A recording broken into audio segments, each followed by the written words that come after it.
तो जिस व्यक्ति को बनना है सिविल सेवक, उसके एप्टीट्यूड में क्या क्या होना चाहिए लेते हैं। एक सिविल सेवक में क्या क्या होना चाहिए। तो अगर मैं केवल civil services aptitude test paper 2 को ध्यान रख के बोलूं तो उसमें एक तो आता है कॉम्प्रिहेंशन। कॉम्प्रिहेंशन आपकी अच्छी है या नहीं है, इससे आपकी कौन सी इंटेलिजेंस या एबिलिटी पता लगती है। लिंग्विस्टिक। तो पहली बात है कि एक सिविल सर्वेंट का जो भाषाई परिपक्वता है या भाषाई बुद्धिमत्ता है, उस दृष्टि से उस व्यक्ति को बेहतर होना चाहिए। क्यों बेहतर होना चाहिए, अभी देखते हैं। मतलब अगर मैं सरल सी भाषा में कहूँ ना, तो एक समय के बाद आपको केवल भाषा में ही काम करना होता है।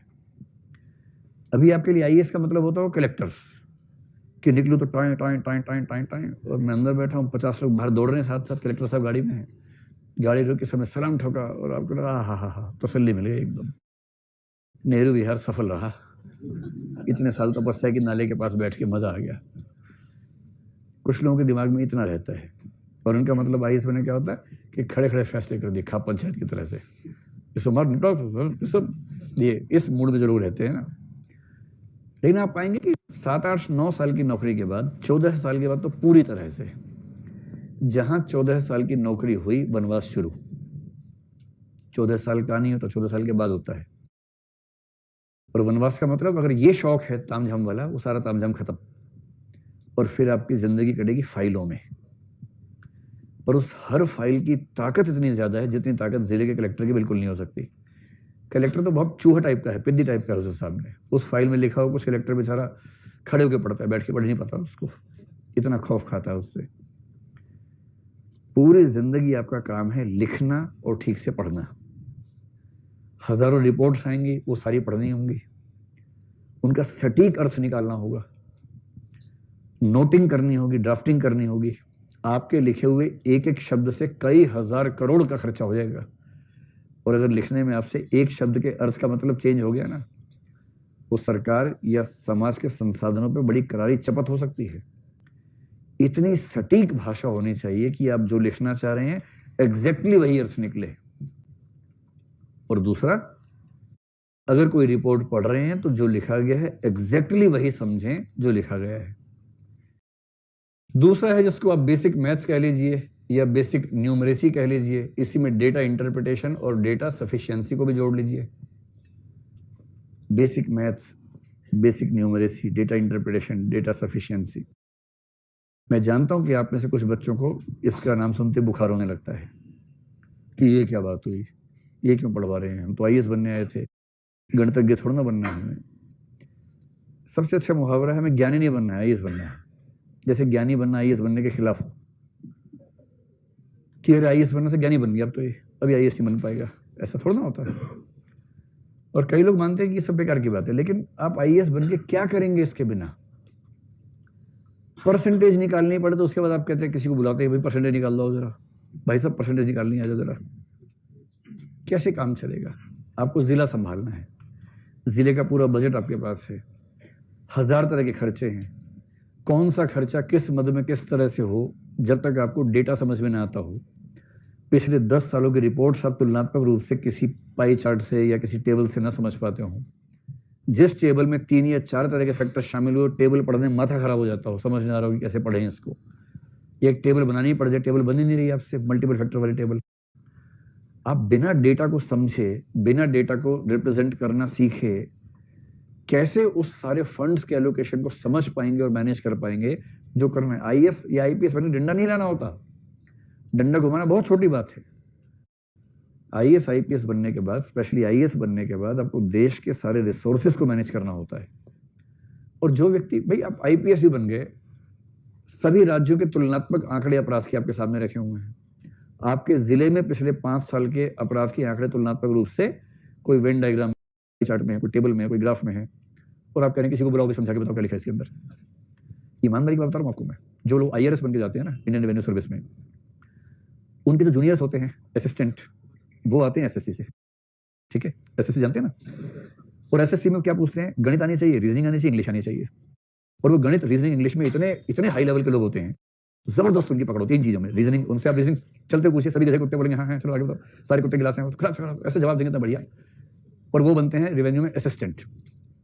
तो वो असिस्टेंट है, यानी प्रमोशन के बाद बनेगा ITO, इनकम टैक्स ऑफिसर, और ITO लंबी प्रमोशन के बाद बनेगा assistant commissioner of income tax, जो कि आप बनेंगे ज्वाइनिंग के दिन, ACIT। और ये SSC वाला व्यक्ति 11 साल की सर्विस के बाद ACIT बनेगा, जो आप डे 1 पे बनेंगे। असली बात आप सुनो, कई ऐसे असिस्टेंट कमिश्नर इनकम टैक्स होते हैं, IRS बन गए, अकाउंटिंग आज तक सीखी नहीं है क्योंकि स्कूल में नहीं पढ़े, अकाउंट्स आर्ट्स पढ़े हुए थे, मैथ्स आता नहीं है, CSET में रीजनिंग और कॉम्प्रिहेंशन से काम चल गया था, क्वालिफाई कर लिया था। इंग्लिश आती नहीं है, हिंदी माध्यम से है, इंग्लिश उतनी ही आती है कि बाई चांस क्वालिफाइंग पास हो गया मेंस में, पीली चिट्ठी नहीं आई। ठीक, ये बहुत रेयर कॉम्बिनेशन है, ऐसा कॉम्बिनेशन बहुत सारे लोगों में होता है, बहुत लोगों में है। और इंटरव्यू ठीक से हुआ, सीधे IRS में लैंड किया, ट्रेनिंग हुई IRS की, ट्रेनिंग में आते हैं CA, इनकम टैक्स एक्ट सिखाते हैं, और इस आदमी के दिमाग का धुआं हो जाता है इनकम टैक्स एक्ट समझ के। इनकम टैक्स कैलकुलेशन सिखा रहे हैं, कॉर्पोरेट टैक्स कैलकुलेशन सिखा रहे हैं, उसको लग रहा है कि अरे यार औरंगजेब कहाँ चला गया। हमें तो उसमें मजा आता था, ये क्या क्या सिखा रहे हैं हमें और ये क्यों सिखा रहे हैं। उसके बाद फाइनल हो गया, ट्रेनिंग पूरी। ट्रेनिंग में पास करना ट्रेनिंग एकेडमी की नैतिक जिम्मेदारी होती है, वरना UPSC पे सवाल उठ जाता है। तीसरा है रीजनिंग और एनालिटिकल स्किल्स, क्योंकि आपको बेसिकली हर चीज का रीजन समझने की क्षमता हो और आप रीजनिंग से सही फैसले निकाल सके। IAS बनने के बाद, सिविल सर्वेंट बनने के बाद बेसिकली जीवन भर आपको केवल सही फैसले करने हैं। गिवन इन्फॉर्मेशन, सूचनाएं आपके पास है, उनकी ठीक से प्रोसेसिंग कर ली और उस प्रोसेसिंग के बेस पे एक सही रीजनिंग का इस्तेमाल करते हुए ठीक फैसला कर लिया, इतना ही करना है। इसके लिए आपकी रीजनिंग की पावर अच्छी होनी चाहिए। रीजनिंग की पावर का मतलब वही नहीं होता सभी कुत्ते गधे हैं, सभी गधे बैलगाड़ियां हैं, वो नहीं होता। इसका मतलब दिमाग विश्लेषणात्मक तरीके से चलना चाहिए, तार्किक रूप से चलना चाहिए। और ये CSET में भी आता है। और अगर मैं कहूँ कि एनालिटिकल स्किल्स की परीक्षा करने के लिए GS मेंस तो है ही, विशेष रूप से ऐसे भी है, ऐसे के पेपर में लिखा ही होता है कि ये पेपर एनालिटिकल स्किल्स की परीक्षा करने के लिए। कितना अच्छा है। जिस व्यक्ति की भाषाई क्षमताएं ठीक हैं, जिसको बेसिक मैथ्स डेटा वेटा समझ में आता है, अगर आपको पहलवान बनना हो तो इसकी जरूरत नहीं बीच वाले की, है ना। पहलवान के लिए जो चाहिए वो अलग चीज़ है, लेकिन आपको सिविल सर्वेंट बनना है भाई, सीधी सी बात है ना। ऐसे ही रीजनिंग बेसिक लेवल पे आती हो।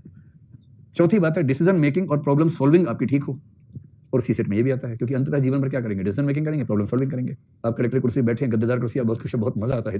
फोन आया कि दंगा हो गया सर, आपने कहा तो चलना होगा फिर तो, तब तक दूसरा फोन आया, शहर के दूसरी तरफ एक और दंगा हो गया है, इधर सांप्रदायिक दंगा हो गया है, उधर जाति दंगा हो गया है, एक ही जगह जा सकते हैं, फैसला करो सर कहाँ जाएंगे। आपके रुको नोट्स निकालता हूँ, पहले बार नोट्स में मिल नहीं रहा कहाँ जाना चाहिए, ऐसे में क्या होगा।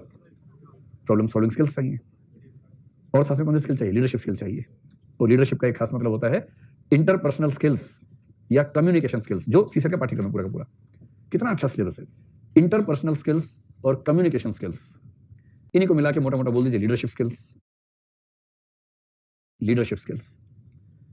आप कलेक्टर हैं, मजाक थोड़ा है, लोग दंगा करने पे उतारू हैं, आप वहां पहुंचे हैं, आपकी कार देख के, टाइम देख के ऊपर लोग 5 मिनट में रुक जाते, दंगा रोक देते हैं, रुको कलेक्टर साहब आए हैं। इतना वजन तो है आपकी गाड़ी में, आपकी सत्ता में, आपके साथ जितने स्टाफ के लोग जाएंगे, उसको देखते ही 5 मिनट का विराम तो हो जाएगा। अब 5 मिनट का विराम आप स्थायी विराम बना पाते हैं, या 5 मिनट के बाद आप भी उनके अंदर लिपट गए हैं, इतना ही अंतर है। और जिसने वहां जाके आंख से आंख मिला के बात ठीक से की और कन्विंस करके समझा दिया सबको, और हजारों की भीड़ के बीच में बिना डरे अपनी बात कही और धमका भी ठीक से दिया, इतना प्यार मोहब्बत से और ऐसा धमकाया कि धमकी लगी भी नहीं और धमकी लग भी गई एकदम। फिर किसी में इतनी हिम्मत नहीं कलेक्टर से पंगा बोल ले सके, कलेक्टर की ताकत बहुत ज्यादा होती है, पर इसके लिए चाहिए कम्युनिकेशन स्किल्स।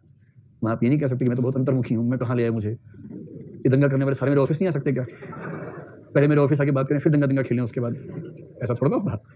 सड़क पर उतरना होगा हजारों लोगों के बीच में, तब उनसे बात करनी होगी और आंख से आंख मिला के, ऐसा ठीक नहीं है। कह रहे कलेक्टर साहब हम तो ऐसा करेंगे, आप कह रहे नहीं आप ऐसा नहीं करेंगे।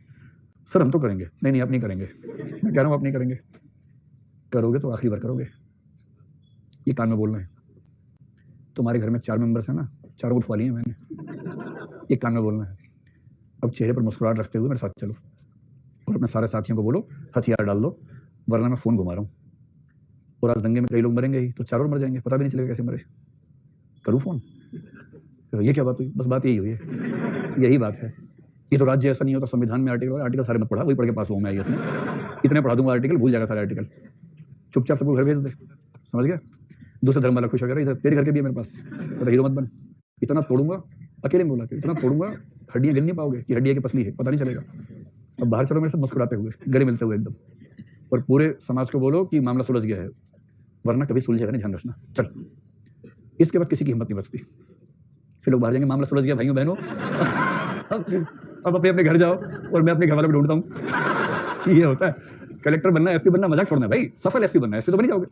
सफल एसपी होना, सफल कलेक्टर होना, उसमें ऐसी ऐसी मुश्किल सिचुएशंस आपके सामने आएंगी, और जिसने झेल लिया, मतलब ऐसे में कुछ लोगों को जानता हूँ IAS में, वो इतने प्रिय हैं सरकारों के, मतलब हमारे विद्यार्थियों की बात कर रहा हूँ, सीएम के दिमाग में एकदम स्पष्ट रहता है कि जो जिला किसी से संभलेगा ही नहीं, पुलिस की बात कर रहा हूँ, तो दंगा फसाद कुछ भी हो सकता है, इतना सेंसिटिव जिला है। सीएम अपनी मीटिंग में एक ही बात कहता है, एक्स को भेज दो, खत्म बात। और क्योंकि सीएम होम मिनिस्टर भी खुद ही होता है आमतौर पर हर राज्य में, तो सीएम के पास ही पुलिस डिपार्टमेंट होता है, तो सीएम सीधे उसको बुला के बोलता है, यार वो जिला संभाल लो 6 महीने, उसको ठीक करो, फिर अगला जिला देंगे, 5 साल में 12 जिले ठीक करने हैं तुम्हें। ऐसी छवि, और ऐसी छवि वाले लोग वो नहीं है जो IIT से पढ़े हुए हैं, उनको बस ये पता है कि डिसीजन कैसे लेना है, प्रॉब्लम कैसे सॉल्व करनी है, सिचुएशन कैसे हैंडल करनी है, लोगों से कैसे डील करना है, दंगाइयों को कैसे मैनेज करना है, कैसे डराना है, कैसे पुचकारना है, ये सब पता है। ऐसा IPS जो टॉपर नहीं था पढ़ाई लिखाई में, लेकिन जिसने हैंडलिंग बहुत शानदार की, वही तो अच्छा है। IIT का टॉपर था, यहाँ के IIT खेल रहा है, तो फिर क्या फायदा होगा उसका, उससे क्या होगा उससे। तो ये सब क्षमताएं अगर किसी व्यक्ति में हैं, तो हम कहेंगे उसके पास सही एप्टीट्यूड है सिविल सेवक बनने का।